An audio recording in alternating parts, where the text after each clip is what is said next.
বংশগতি নিয়ে আলোচনা করছিলাম। প্রথমেই বলেছিলাম যে বংশগতির যে চ্যাপ্টারটা সেগুলো আমি বোঝানোর জন্য কতগুলি পার্টে ভাগ করেছি, তার মধ্যে আজকে তার 3 নম্বর পার্ট, থার্ড পার্ট। আগের পার্টগুলোতে আমরা বংশগতি প্রাথমিক ধারণা এবং কতগুলি সংজ্ঞা এসবগুলো সম্পর্কে জেনেছি। এই পার্টটাতে যেগুলো জানবো বিশেষত সেগুলির মধ্যে যেমন মেন্ডেল কাজ করার জন্য মটর গাছকেই কেন নির্বাচন তিনি করেছিলেন, তো সেই নির্বাচন করার ফলে তার কি সুবিধা হয়েছিল, তিনি কেনই বা সফল হয়েছিলেন, তাছাড়া সর্বোপরি তিনি যে কাজটা করেছিলেন সেই কাজটা এক সংখ্য জনন বা দ্বিসংখ্য জনন সেগুলো পরপর করেছিলেন। আজকের পাঠে আমরা জানবো যে এক সংখ্য জননের পরীক্ষাটা তিনি কিভাবে করেছিলেন, তার কি রেজাল্ট পেয়েছিলেন সেগুলোর, এবং তার ফলে তিনি কি সিদ্ধান্তে এসেছিলেন, হ্যাঁ, এবং তার ফলে তিনি যে সূত্রটি উপনীত করেছিলেন সেটি কি ছিল বা সেই সম্পর্কে আমরা জানবো। চলো তাহলে শুরু করা যাক আজকে। তাহলে প্রথমে হচ্ছে মেন্ডেলের মটর গাছ নির্বাচন ও তার কাজ। অর্থাৎ আমরা জেনেছি যে মেন্ডেল তিনি যে চার্চে ছিলেন পাদ্রী হিসাবে, তো সেখানে তার সম্মুখভাগের যে অঞ্চলটা সেটা একটা বিস্তীর্ণ অঞ্চল ছিল যেখানে তিনি চাষ করেছিলেন মটর গাছ বা পাইসাম স্যাটিভাম নিয়ে, এবং সেগুলো থেকে বংশ পরম্পরায় বিভিন্ন যে রেজাল্টগুলো তিনি পেয়েছিলেন সেগুলো লিপিবদ্ধ করেছিলেন এবং সেখান থেকে তিনি বিভিন্ন সূত্রে উপনীত হয়েছিলেন। তো তিনি কেনই বা মেন্ডেল মটর গাছ বা পাইসাম স্যাটিভামকে কেন নির্বাচন করেছিলেন সেটা একটু দেখে নিয়ে যায়। প্রথমত হচ্ছে যে তিনি প্রথমে চেয়েছিলেন যে তিনি এমন একটা গাছকে নিয়ে গবেষণা করতে চান যেটার লাইফ সাইকেল অর্থাৎ জীবনকাল যেন খুব বেশি দিন না হয়। অর্থাৎ যদি একটা গাছ, অর্থাৎ ধরে নিলাম যদি একটা আম গাছের জীবন চক্র আমরা দেখি, তাহলে একটা আম গাছ বড় হতে, সেটার মুকুল আসতে, ফল আসতে বা তার জীবন চক্র সম্পূর্ণ অনেক বছর লেগে যায়। তো অত সময় তুমি নিতে চাইছিলেন না, তিনি একটা অল্প সময়ের মধ্যে কাজ করতে চাইছিলেন। তাই তিনি 1 বছরের অর্থাৎ 1 বর্ষজীবী কোনো একটা গাছকে নিয়ে কাজ করতে চাইছিলেন। তো সেই হিসাবে তিনি মটর গাছের নির্বাচন করতেই পারেন। এরকম অনেক 1 বর্ষজীবী গাছ আছে, আরো কিছু কারণ আছে যার জন্য তিনি মটর গাছ নিয়েছিলেন। তো এটা একটা বিশেষ কাজ কারণ ছিল যে 1 বছরের মধ্যে যে সমস্ত গাছগুলো হয় সেগুলোকে এই যে বংশানুক্রমিক কাজ, অর্থাৎ একটা জেনারেশন দেখতে হবে, তারপরে জেনারেশনে কি রেজাল্ট, তারপরে জেনারেশনে কি রেজাল্ট, সেই জন্য বহু বর্ষজীবী গাছ নিলে সেক্ষেত্রে কিন্তু অনেক বছর গবেষণা করতে কাজ চলে যেত, সেটা সম্ভবপর ছিল না কতগুলো জেনারেশন দেখা তার পক্ষে। সেই জন্য তিনি, এটা একটা কারণ ছিল, তিনি নিয়েছিলেন। বেশ, এছাড়াও মটর গাছের অনেক ভ্যারাইটিস দেখা যায়। মানে ভ্যারাইটিস বলতে কি, মানে অনেক রকম বিপরীত বৈশিষ্ট্য সম্পন্ন চরিত্র যেগুলো আমরা মটর গাছের মধ্যে পাই, যেগুলো তিনার যে গবেষণার কাজ সেগুলোর ক্ষেত্রে বিশেষ সুবিধা হয়েছিল, সেগুলোতে আমি পরে আসছি। প্রথমে দেখে নিই যে মটর গাছ আরেকটা বিশেষ কারণ হচ্ছে তিনি মটর গাছ হচ্ছে স্বপরাগযোগ। তো স্বপরাগযোগ হওয়ার কারণে স্বপরাগযোগ যে গাছগুলো হয় সেগুলো আমরা জানি যে সেগুলোতে পুং ফুল এবং স্ত্রী ফুল একই গাছে থাকে, ঠিক আছে। তাহলে তিনি সেক্ষেত্রে মটর গাছ নিয়ে যে কাজগুলো করেছিলেন সেগুলো তিনি কিভাবে করেছিলেন যে পুরুষ ফুলগুলো যে অর্থাৎ তিনি যে ফুলগুলো নিয়ে কাজ করে, যখন তিনি পরাগযোগ ঘটনার জন্য যখন কাজ করেছিলেন তখন কি করেছিলেন না, কিছু ফুল থেকে ফুলের পুংকেশর গুলো তিনি কেটে ফেলে দিয়েছিলেন, দিয়ে ফুলটাকে স্ত্রী ফুলে রূপান্তরিত করেছিলেন। ঠিক সেইভাবেই কিছু ফুলের গর্ভকেশরকে তিনি তুলে দিয়েছিলেন, সেগুলোকে তিনি পুরুষ ফুলে রূপান্তরিত করেছিলেন এবং নিজেই ব্রাশের সাহায্যে সেই পুরুষ ফুল থেকে স্ত্রী ফুলে পরাগরেণুগুলোকে স্থানান্তরিত করে তিনি তার মধ্যে সেটাকে নিষেক কাজ সম্পন্ন করিয়েছিলেন।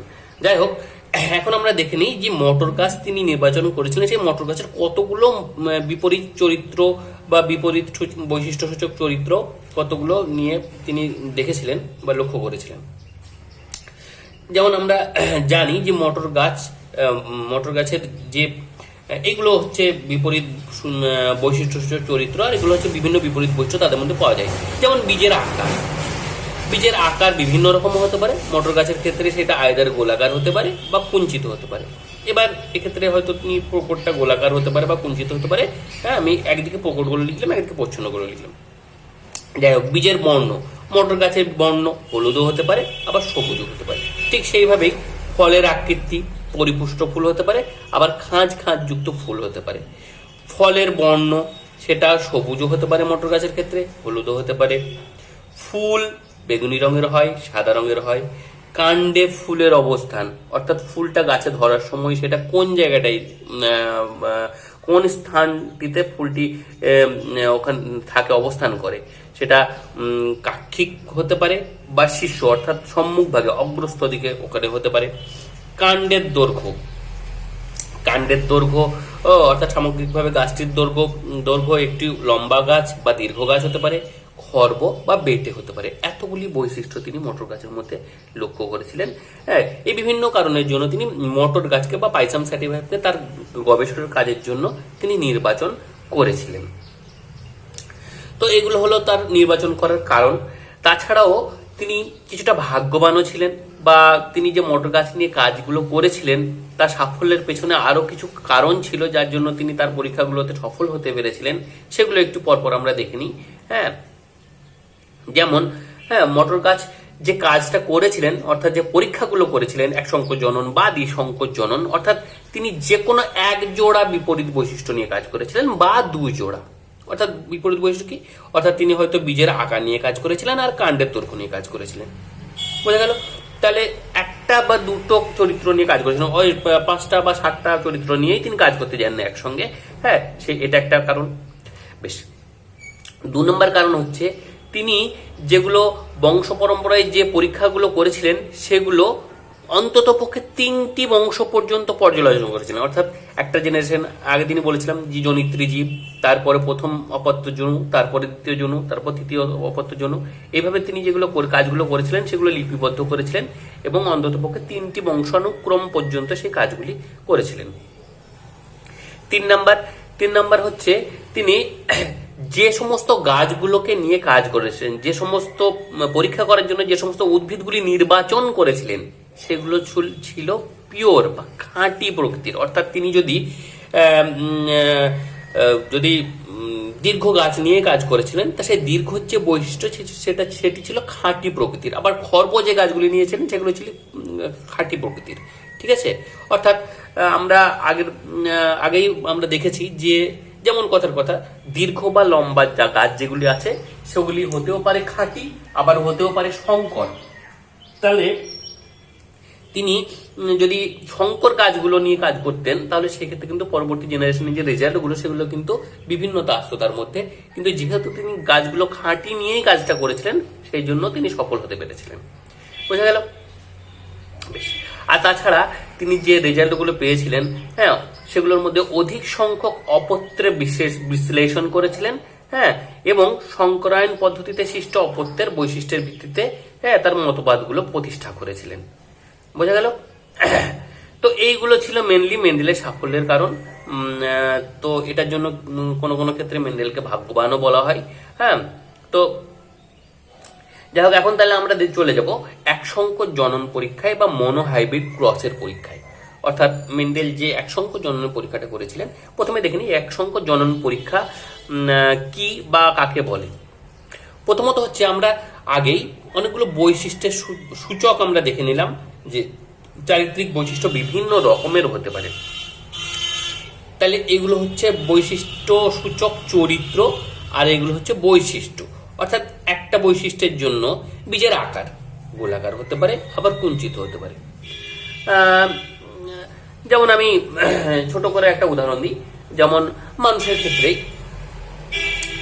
ক্ষেত্রে আমি বললাম যে চুলের বর্ণ বা বেশ চুলের বর্ণ কালো হতে পারে বা সাদা হতে পারে, বা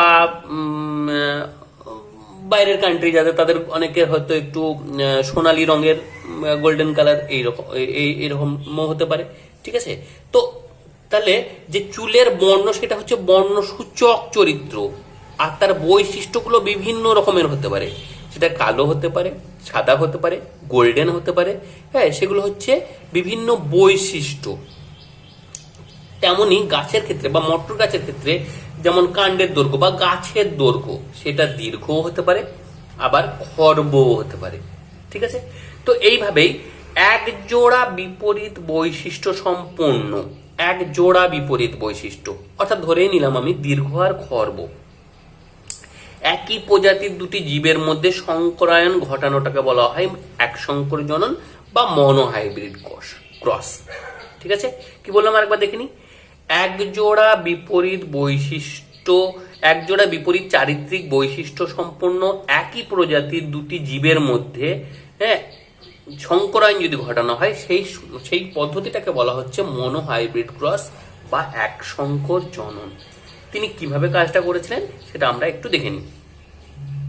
তাহলে তিনি পরীক্ষা নিরীক্ষা করার জন্য একটা বিরাট বড় জায়গা বেছে নিয়েছিলেন, 120 ফুট বা লম্বা এবং 20 ফুট চওড়ার একটা বাগান বাড়ি, এবং সেখানে তিনি দু ধরনের অর্থাৎ দুটো বিপরীত বৈশিষ্ট্য, এক জোড়া বিপরীত বৈশিষ্ট্য তিনি নিয়েছিলেন, যেটা লম্বা বৈশিষ্ট্য, লম্বা গাছ, যে গাছগুলো নিয়েছিলেন সেগুলো সবগুলোই লম্বা গাছ, আর এক রকম নিয়েছিলেন যেগুলো সবগুলো দেখতে বেঁটে গাছ। ঠিক আছে, তো লম্বা গাছ আর বেঁটে গাছ এই দুটোকে নিয়ে তিনি পরীক্ষা শুরু করবেন, অর্থাৎ এক জোড়া বিপরীত বৈশিষ্ট্য তিনি বেছে নিলেন। ঠিক আছে, আচ্ছা একটু ম্যাথামেটিক্যাল ক্যালকুলেশনে আমরা বোঝার চেষ্টা করি। আচ্ছা, প্রথমেই আমরা ধরে নিলাম, আমরা জানি যে লম্বা বৈশিষ্ট্য বা বেঁটে বৈশিষ্ট্য বা যে কোনো চারিত্রিক বৈশিষ্ট্যের জন্য সেই পার্টিকুলার উদ্ভিদের কোনো একটা জিন দায়ী।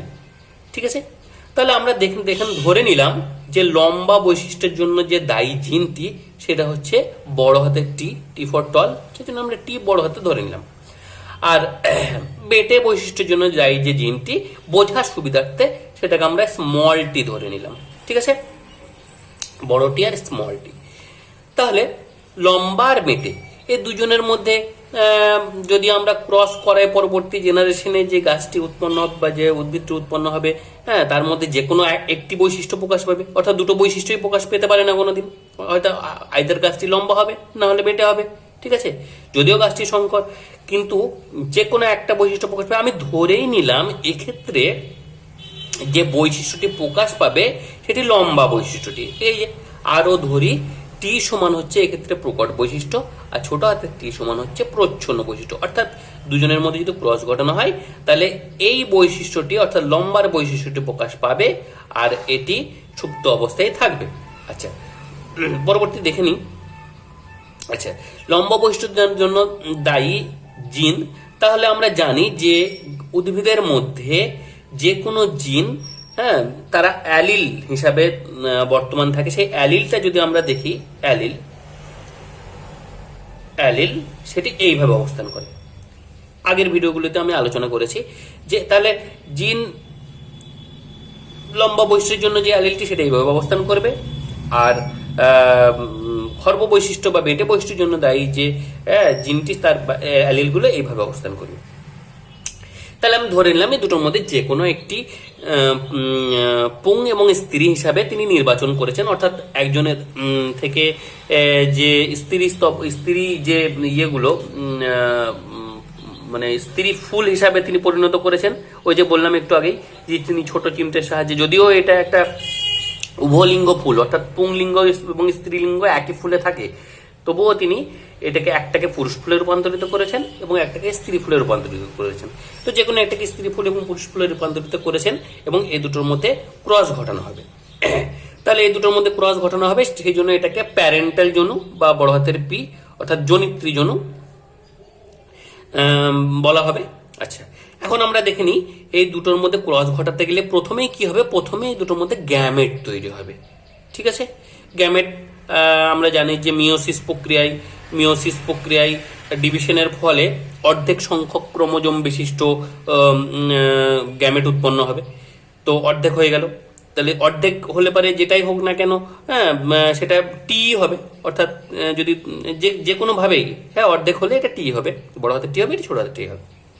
এখন সেই গ্যামেট দুটির মিলনের ফলে অর্থাৎ নিষেক প্রক্রিয়ার ফলে উৎপন্ন হবে এই উদ্ভিদটি। তাহলে এই উদ্ভিদটি উৎপন্ন হলো প্রথম জেনারেশন, সেই জন্য এটাকে প্রথম অপত্য জেনারেশন বা F1 জেনারেশন বলা হলো। এই যে গাছটা প্রথমেই পাবো আমরা একটা লম্বা গাছ, এবং একটা খর্ব গাছ বা বেঁটে গাছের মিশ্রণের ফলে যে গাছটি উৎপন্ন হবে স্বাভাবিকভাবে সেই গাছটা হবে সংকর প্রকৃতির একটি উদ্ভিদ বা সংকর প্রকৃতির।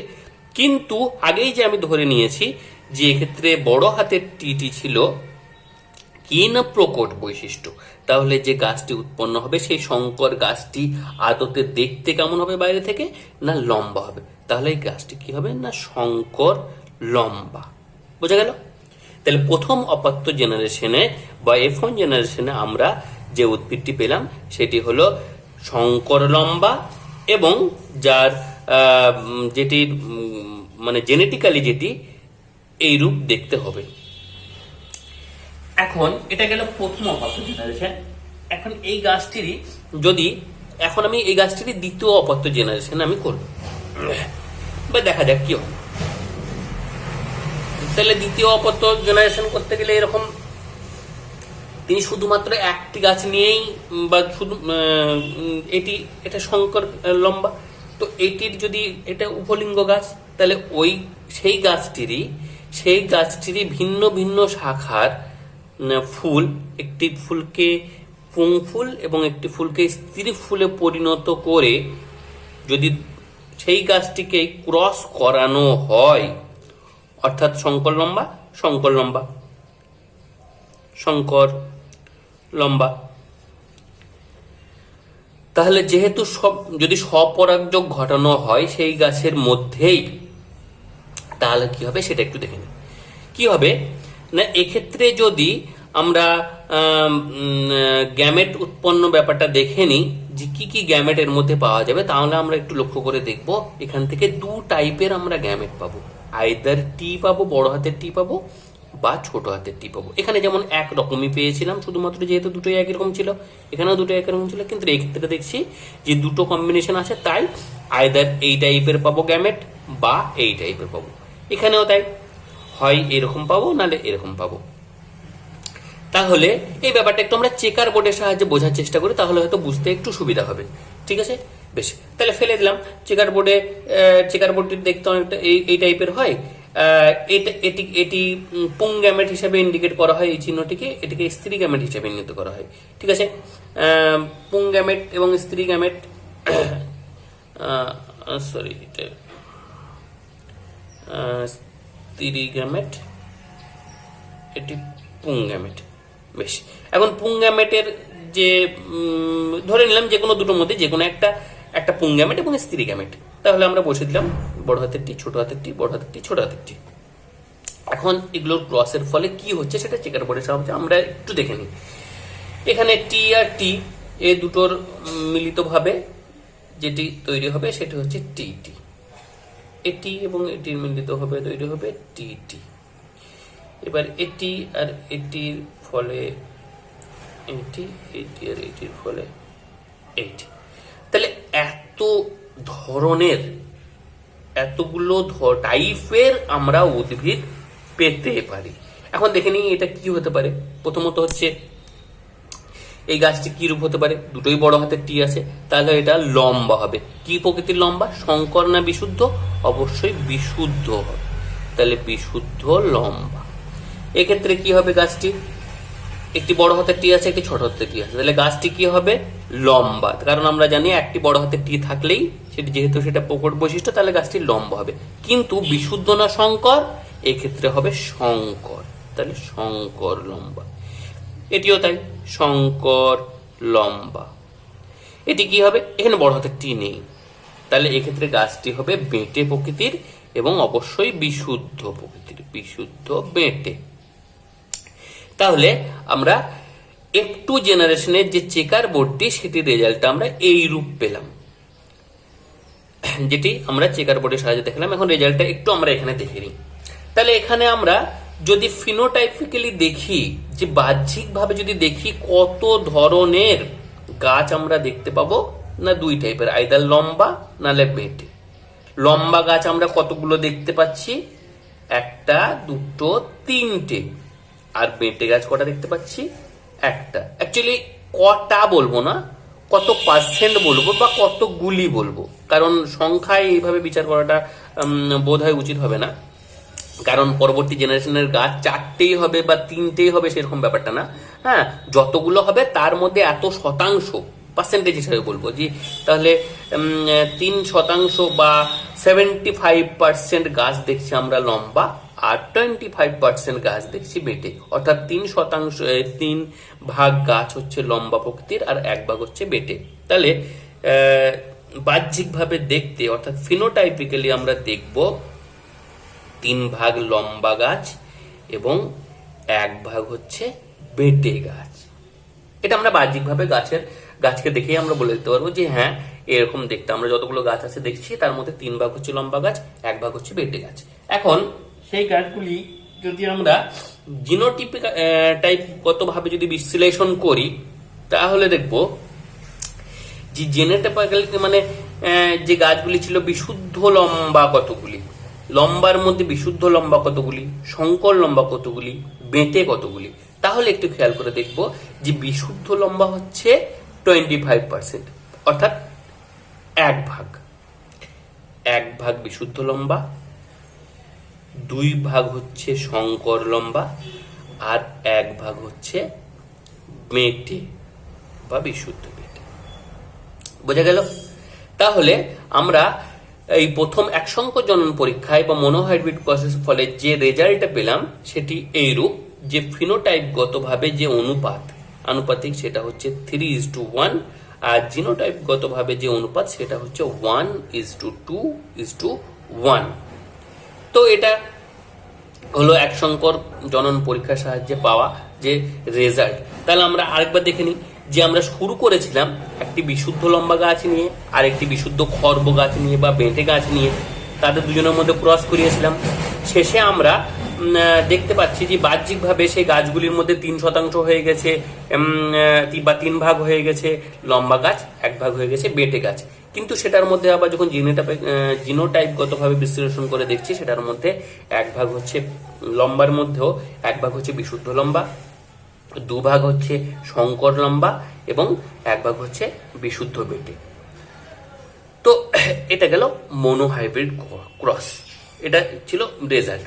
এখন আমরা একটু দেখে নিই যে এই পরীক্ষার ফলে মেন্ডেল তিনি কি সিদ্ধান্তে উপনীত হলেন।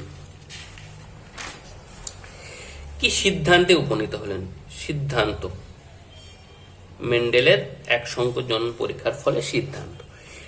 তিনি সিদ্ধান্তে উপনীত হলেন যে জীবদেহের প্রতিটি বংশগত বৈশিষ্ট্যের জন্য প্রতিটা আলাদা আলাদা জিন দায়ী, পৃথক পৃথক জিন দায়ী। যদিও তিনি সেই সময় সেগুলোকে ফ্যাক্টর বলেছিলেন, যেমন লম্বার জন্য হয়তো একটা জিন দায়ী, হ্যাঁ, বেটের জন্য একটা জিন দায়ী, এবং সেটি যখনই দুটি বিপরীত বৈশিষ্ট্য সম্পন্ন জীবের মধ্যে যদি ক্রস হয় তাহলে যে সংকর জীবটি উৎপন্ন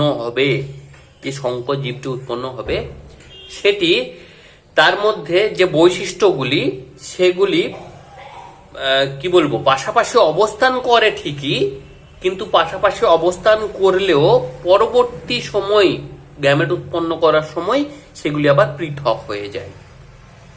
অর্থাৎ একটি লম্বা গাছ একটি খর্ব গাছের মধ্যে ক্রস করানো হলো এবং ক্রসের ফলে যে কোনো এক টাইপের গাছ উৎপন্ন হবে। কিন্তু সেই এক টাইপের গাছ উৎপন্ন হলেও আমরা এখানে দেখলাম যে এখানে লম্বা গাছ উৎপন্ন হলো, কিন্তু তাহলে লম্বা গাছ উৎপন্ন হলো, কিন্তু সেই লম্বা গাছেরই স্বপরাগযোগ ঘটানো ফলেও পরবর্তী অবস্থায় আমরা দেখলাম যে তার মধ্যেও বেঁটে গাছ পাওয়া গেল। বোঝা গেল? তাহলে এখানে যে লম্বা গাছটি ছিল আদতে, তাহলে সেই গাছটি থেকে সেটারই স্বপরাগযোগ হলো, লম্বা গাছের মধ্যেই স্বপরাগযোগ ঘটানো হলো, তবুও আমরা বেঁটে বৈশিষ্ট্য পেলাম। কেন পেলাম না, এখানে যে জিনগত যে বৈশিষ্ট্যগুলি সেখানে ছিল সেগুলো পাশাপাশি অবস্থান করলেও নিশ্চয় যখন গ্যামেট উৎপন্ন করেছিল সেই বৈশিষ্ট্যগুলি পরস্পরের মধ্যে পৃথক হয়ে গেছিল। পৃথক হয়ে যাওয়ার ফলেই পরবর্তীকালে সেই বেঁটের বৈশিষ্ট্যটি তার মধ্যে প্রকাশ পেয়েছে, তাছাড়া তো এটা সম্ভব নয়।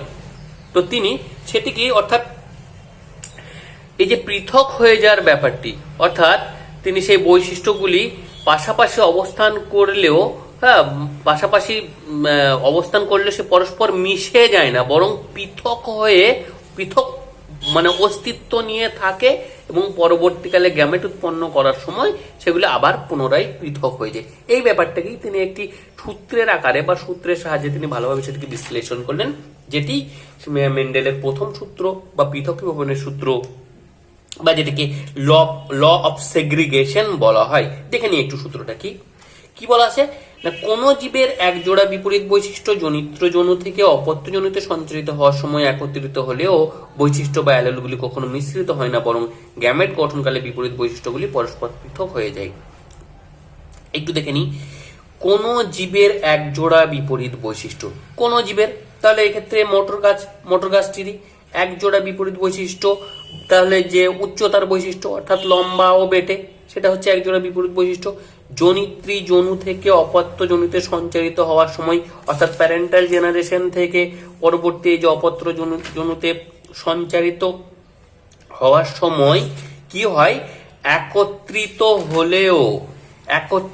হলেও বৈশিষ্ট্য বা অ্যালিলগুলি কখনো মিশ্রিত হয় না। এই যে লাইনটি, একত্রিত হলেও বৈশিষ্ট্য বা অ্যালিলগুলি কখনো মিশ্রিত হয় না, বোঝা গেল?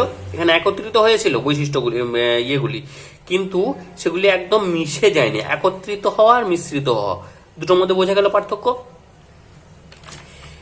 মিশ্রিত হয় না, বরং গ্যামেট গঠনকালে বিপরীত বৈশিষ্ট্যগুলি পরস্পর থেকে পৃথক হয়ে যায়। গ্যামেট গঠনকালে বিপরীত বৈশিষ্ট্যগুলি আবার পুনরায় পৃথক হয়ে গেছিল। এই যে পৃথক হয়ে যাওয়ার জন্যই, গ্যামেট গঠনকালে পুনরায় পৃথক হয়ে যাওয়ার জন্যই এই সূত্রটার নাম হলো পৃথক ভবনের সূত্র। এটি ছিল মেন্ডেলের দেওয়া প্রথম সূত্র। অর্থাৎ এটা কি, একটু উদাহরণের সাহায্যে বলি, একত্রিত হলেও মিশে যায় না। ব্যাপারটা কি, আমি ধরেই নেওয়া যাক যে একটা গ্লাসে জল আছে আর একটা গ্লাসে তেল আছে। এখন সেই জল আর সেই তেলটিকে আমি অপর একটি 3 নম্বর একটি গ্লাসে দুটিকেই অল্প অল্প করে ঢালা হলো, একটু জল একটু তেল ঢালা হলো। তো দুটিকে যদি ঢালা হয় তাহলে আমরা দেখব যে দুটি একসঙ্গে ঢালা হলেও কিছুক্ষণ সেটাকে যদি একটু স্থির অবস্থায় রেখে দেওয়া হয় তাহলে দেখব যে জল আর তেল একই গ্লাসে থাকা সত্ত্বেও সেই দুটি পৃথকভাবে অবস্থান করেছে। অর্থাৎ এক জায়গায় একত্রিত হয়ে আছে, একই জায়গায় আছে, কিন্তু তারা সেখানে মিশ্রিত হয়ে যায়নি। অর্থাৎ লবণ বা জলের মতো পুরোপুরি গুলে যায়নি বা মিশ্রিত হয়ে যায়নি, সেটা পুরো স্পষ্টভাবে। আবার যদি আমি সেটাকে আস্তে আস্তে আস্তে আস্তে ঢালার চেষ্টা করি বা উপরের অংশটাকে ঢেলে নিই, তাহলে দেখবো জল আর তেলটি সম্পূর্ণরূপে এবার আলাদা করা যাচ্ছে। সেটাকেই বলছে একত্রিত হলেও মিশ্রিত হয়নি। পরবর্তীকালে আবার পরবর্তী জেনারেশনে গ্যামেট গঠনকালে সেটি বৈশিষ্ট্যটি আবার পৃথক হয়ে যায়।